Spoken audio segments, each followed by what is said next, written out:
This tale happened not too long ago in an old school just outside of town. Now this school had been around for ages.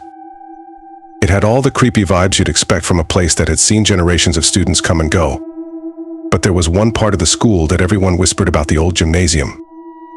It had been closed off for years after a tragic accident during a basketball game, where a student fell to their death from the balcony. Legend had it that late at night, you could hear the faint echoes of bouncing basketballs and muffled voices coming from that gym. But no one dared to go in there after dark.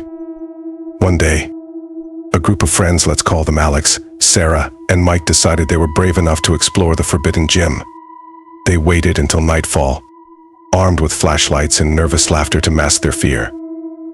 As they crept through the empty halls, the air grew colder, and shadows seemed to dance in the corners of their vision. Finally, they reached the gym doors. They creaked open with a spine-chilling groan, revealing a dark expanse littered with dusty bleachers and abandoned sports equipment. The echoes of their footsteps seemed to amplify in the silence, making them jump at every sound. Sarah nervously joked about seeing a ghost, but deep down, they all felt a chill down their spines. They explored cautiously, shining their flashlights into every corner. Suddenly, Alex's flashlight flickered and died. They gasped in unison, feeling the darkness closing in around them. Just as they were about to panic, they heard the sound of a basketball bouncing on the gym floor. Their hearts raced as they turned toward the sound, their eyes straining to pierce the darkness. And there, standing in the middle of the court, was a faint, translucent figure of a young boy dribbling a basketball.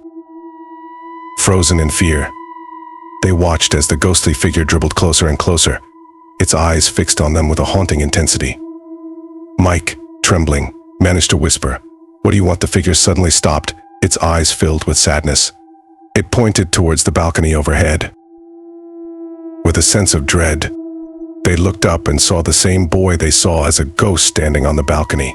Without a word, he stepped off and disappeared.